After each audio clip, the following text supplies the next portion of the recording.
Welcome everybody to Flat Earth Nation. It is a Flat Earth Nation. Don't let them tell you anything else unless they're willing to debate you in a fair and honest way. Keeping it short, I just want to ask you, do you know the difference between real money and fiat currency? We're going to be going through a few videos on the Bretton Woods Agreement. And we are still living in the era of quantitative easing. And this is a report from the 2011 trying to tell you what just happened when we had the first crash and everybody lost a third of the value of their houses in between 2009 and 2011. And he'll help you explain what is money. Franchi here for the Reality Report. We're joined now by Mark Anderson, who is the roving editor for the American Free Press, who recently attended what has now been dubbed as Bretton Woods II. Bretton Woods II also now we know has been funded to the tune of $50 million by the George Soros Institute for New Economic Thinking. The stated purpose is to bring together more than 200 academic, business, and government policy leaders to move beyond the original Bretton Woods Conference agreements in 1944, which established the IMF, World Bank, and the United Nations to engage the larger European Union as well as the emerging economies of Eastern Europe, Latin America, and Asia. Now, we know that's their stated purpose. This comes from the New American writer Bob Edelman. Mark, what did you see while you were there? Well, me and an AFP associate went up there April 10, Sunday, really behind on sleep. We got up there by hook or crook. There was no media there. What we didn't see is just as significant as what we did see. The first Bretton Woods Conference in 1944 had the leaders of 44 nations there, many of whom got out on the lawn and posed for group photographs for the press. Lots of press activity. What we didn't see was any press whatsoever. You would think there'd be a couple of news crews, local or national, parked along the long driveway off of Highway 302, but it was just deserted. You would never know there was a conference going on there of this magnitude, save for one lonely protester who put up signs such as George Soros take the hike, George Soros is a Marxist, and so on. So we talked to the townsfolk, most of whom were unaware or only vaguely aware of something going on there because there were large, polished black limousines popping up here and there now and then.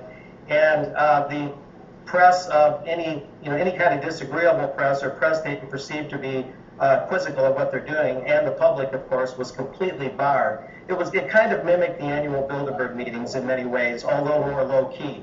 Yeah, that's sort of what I felt it would probably end up being like, as somewhat of a smaller scale Bilderberg meeting. It says here in the article that Paul Volcker, former head of the Federal Reserve System, was there. Jeffrey Sachs, the director of the Earth Institute, Joseph Stiglitz, the holder of the Nobel Prize in Economics, and Rob Johnson, the INET executive director, attended. But there's no listing of anybody like a Ron Paul or a Peter Schiff to throw in some economic common sense. What did you were not able to get in? There was nothing actually to report from there? Were you able to get any feedback from hotel staff or any inside information? Yeah, hotel staff. One of the things was, to the person, the staffers were saying that they risked their jobs if they spoke at all. And you could argue that the Institute for New Economic Thinking is private, and hey, can't they rent the hotel for several million and have it all to themselves, and why do we got to eavesdrop? But if it's harmless academic sermonizing, then what's the problem? And yes, there's no current officially serving U.S. officials there right now, but a lot of recent ones like Paul Volcker and Mr. Summers, and so on and so forth, and Bank of England people and London School of Economics people. These are all the creme de la creme of globalism. And so, the difference between public and private anymore is almost, it's been blurred almost to total irrelevance. And so you have this private organization that you would think would be more open-minded, open to the public, or at least not close off the whole hotel, and yet they're acting even more dictatorial than the original Bretton Woods conferees over 60 years ago, many of whom were current government officials. And so hotel staff were saying things like after they served the food to the esteemed guests, they'd have to leave the room immediately and not linger around or listen in on anything. And they all said, just about all of them, that they'd lose their jobs or risk losing them if they gave any more details, although they weren't allowed to really hear any details for the reasons I just stated. Everything was very, very controlled, and yet the only newspaper that evidently got in there on April 9, the New Hampshire Union Leader, had kind of a puff piece, and that article gave the idea that the conferees were, democratically minded idealists. Well, if they're so idealistic and democratic, why the mega hush here? What's the problem? Yeah, it does sound like another Bilderberg-style meeting. The article here says that they came to establish new international rules, reconstitute the International Monetary Fund, and to reform the currency system. Do you think that this is smelling like the creation of a global currency?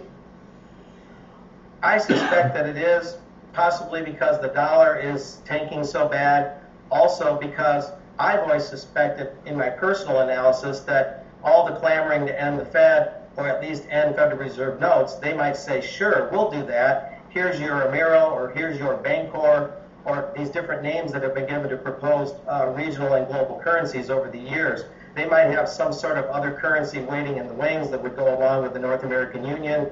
That's speculation, true, but the thing you just described is not microeconomic tinkering. What you're talking about is macroeconomic major machinery overhaul. And so there's no way that we can say this was just some harmless group of academics getting together and having fun and exchanging notes and talking shop. This is about major changes. But, we toiled to get up there. We thought there'd be at least some local press, some TV crews. There's nothing. And the staff is telling that the things that I said, how sternly they were warned and corralled and kept from hearing any information or any of the proceedings. So there's something very significant afoot. And a lot of the globalist organizations at the local level, the Chicago Council on Global Affairs, different World Affairs Council chapters, have been very busy in the weeks and months leading up to this thing. The globalists are on the move, that is for sure. Well, Soros was quoted as saying that the international monetary system cannot survive in its present form. Well, they're using fiat currency. And the only thing that I can see them doing is moving to another larger scale fiat currency, and rather than going back to something that's locked to a commodity like a silver or gold standard. Would you say so? I don't know. I don't know if they're getting into that part of it. Certainly, they want to make sure that the U.S. is not economically sovereign, just like they do with the rest of the world. And I just think that they're going to probably up the ante, if not to another currency, to at least seriously remold what we have now, because I think they fear that the peasants are revolting a little bit. And I think they're probably trying to bulletproof what they have now, in as much as they probably want to make certain fundamental changes. But the names that they have there's even a guy from the Bank of England who was there, Andy Haldane. And when you look at the list closely, senior advisor from Warburg Pincus, you have Institutes of International Finance. These are carefully selected people. And I would mention, too, that the Financial Times and the New Yorker and Reuters had writers and editors there. But so far, what I'm seeing is no articles coming out. If that ends up to be the case over the long term, that would mean it's just like Bilderberg in the sense that certain media are participants, but they're not reporting. They're keeping it secret. What do you see on the horizon for these types of Bretton Woods-style conferences? Bilderberg is coming up shortly. What do you see on the global front for those types of conferences? Well, I think that with a lot of the leaders of those groups getting way up in years, David Rockefeller, Bush Sr., Kissinger, I think they want to see some things happen on their calendar, their watch. And they know that the financial crisis that we're all suffering through is waking up a large sector of the population. I think that in as much as they have a drive for power, they also are getting a little nervous that they've got to button this thing down while they still can. I mean, just look at it logically. They want to be alive. If you're someone that interested in power and conquest, you want to be alive to see the breadth of your domain. And so I think that they're really putting things on a fast track. I saw it coming about a year ago with these different globalist groups meeting around the country, having the most frequent meetings I've ever seen. And Neil Ferguson, a Harvard historian, was at a lot of these local World Affairs Council meetings, and sure enough, he turned up at this too. And so you see some of the same people at the local conferences coming to this Bretton Woods II conference, but American Free Press is doing a lot with Bretton Woods II. This was a headline that we just put out. I don't know if you can see that, but it reads, Soros convenes Bretton Woods II, and they had that meeting just as the Trilateral Commission was meeting in Washington, D.C. the very same weekend, roughly April 8 through 11. Were you able to get to the Trilateral meeting? Jim Tucker, my colleague, went to that while I was tapped to go up north and do what I could with Bretton Woods II. I only had one day to work with, unfortunately. Our resources get a little thin at times, but we also have Bilderberg in our sights for June in Switzerland. And what we're going to try and do here at AFP, what I'm working on even today, is to try and connect the dots between the Trilats, the Bilderbergs, and Bretton Woods II. They wouldn't have the first Bretton Woods conference in over 60 years if they didn't have a very good reason to do it.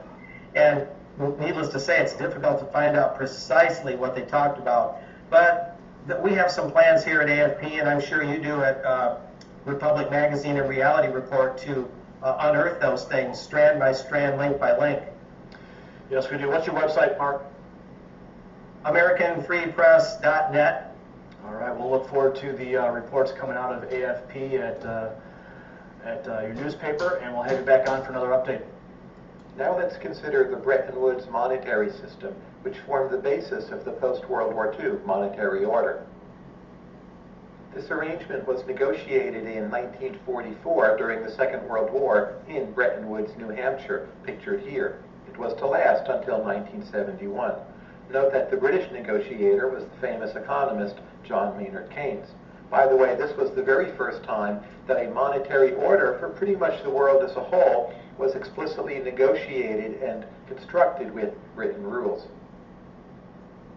The first pillar of the Bretton Woods agreements was that the US dollar was to be tied to gold at a fixed price, back then $35 an ounce. So in this sense, Bretton Woods still had some elements of a gold standard, but the right to convert dollars into gold was to be held by foreigners and not by US citizens. In this regard, it was a very limited kind of gold standard. There were also fixed exchange rates for the major currencies relative to the US dollar, so the German mark or French franc could be converted into US dollars at a fixed rate. These other currencies, however, could not be converted into gold, but there was a kind of indirect gold standard if you think of the French franc being convertible into the dollar, and the dollar ultimately having some gold backing. These fixed exchange rates, however, were to be what is called adjustable pegs. That is, if a country's balance of payments got too far out of line, the fixed exchange rate would be adjusted to help restore equilibrium. So for instance, if a country were systematically running too high of a trade deficit, at some point in time there would be an agreement to devalue that currency and change its relative value compared to the others. We can think of the Bretton Woods system in terms of these goals. Policymakers wanted a global monetary order that was to be rule-bound and aimed toward international cooperation.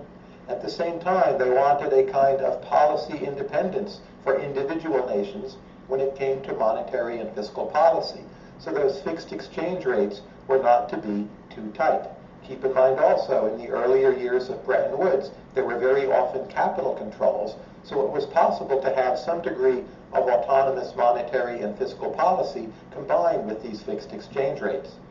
At the same time, there was a general sense that a system of floating exchange rates would lead to too much volatility, and there's also a memory of during the 1930s when it seemed that floating rates didn't always work out that well, that nations would engage in competitive devaluations trying to get export business at the expense of other nations, and given this historical memory, that was viewed as something which needed to be avoided.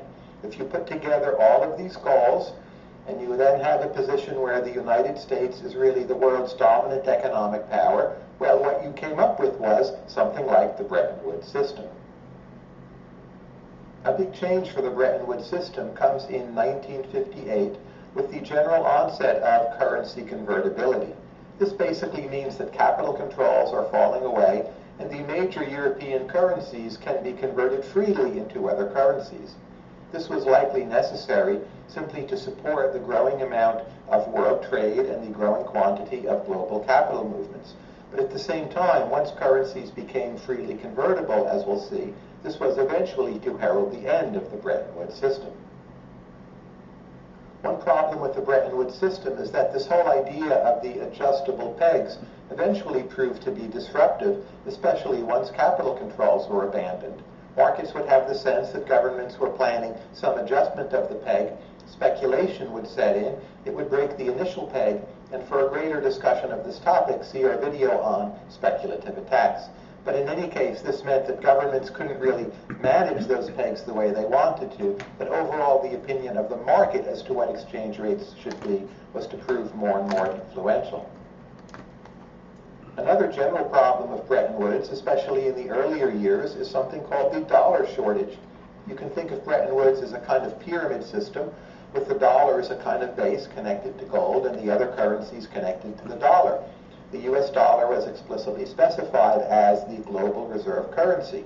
So this meant that US dollars were supplying liquidity for the rest of the world, but in the early years of Bretton Woods, arguably the United States was not creating enough dollars, and the rest of the world experienced this kind of currency shortage because US monetary policy was being set in accord with the interests of the United States and not in accord with the interests of the global community as a whole. This is often a general problem with the notion of dominant reserve currencies. Later on in the history of Bretton Woods, starting in the 1960s, the problem became too much inflation in terms of US dollars. American policymakers figured out they could print up more dollars and basically export that inflation to the rest of the world, that the rest of the world would have to accept those dollars at a fixed par, and this would mean that, again, we would have monetary policy for the United States being made in American interests rather than global interests. You can think of these two problems, the initial dollar shortage and later too much inflation, as reflecting one core general problem, namely that the United States economy in some ways had too much power under Bretton Woods, and Bretton Woods could work as long as other countries were willing to accept whatever it is the United States came up with. But of course, that wasn't going to be forever. Bretton Woods basically fell apart in 1971 when the United States had to close the gold window, and that meant that US dollars could no longer be converted into gold at a fixed price. What happened here? Well, the way the system had been working in the 1960s is the US was exporting inflation to the rest of the world. The rest of the world actually wanted to convert a lot of its US dollars into gold, but political pressure was placed on these countries to simply accept the dollars and not do the conversion. But come 1971, basically the French are deciding they're not going to accept this political pressure anymore. They start converting their US dollars into gold en masse, and the United States decides this is not acceptable. It breaks the convertibility link, and starting in the early 1970s, we have a rather rapid move toward a system of floating exchange rates, and all of a sudden, poof, Bretton Woods was gone. Overall, the Bretton Woods system should be thought of as a success. The global economy was in somewhat of a desperate state after the end of World War II. It recovered quite nicely. Rates of economic growth ended up being very high, and economic volatility turned out to be quite low. Maybe we're not sure how much Bretton Woods deserves the credit for that, but certainly Bretton Woods did not hinder those outcomes. That said, while it was a good system for the time, it's probably a system which could not have lasted very long. In its early years, it relied on capital controls.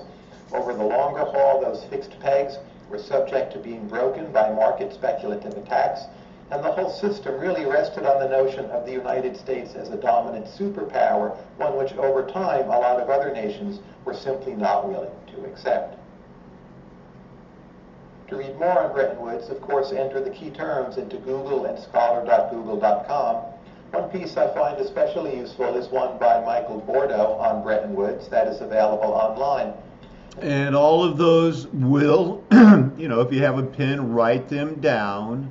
You can take what you want from these videos about the Bretton Woods Agreement numbers 1 and 2 and what you are spending today. Let it wash over you with what you've learned from Flat Earth Nation, Mudflood was Armageddon, and other truth channels dedicated to finding the truth. This is a Flat Earth Nation. Don't let them tell you anything else. And I'm never going to let them tell me anything else. Why would I? I'm trying to prove that I have your best interest at heart. Amen. Hallelujah. Aho.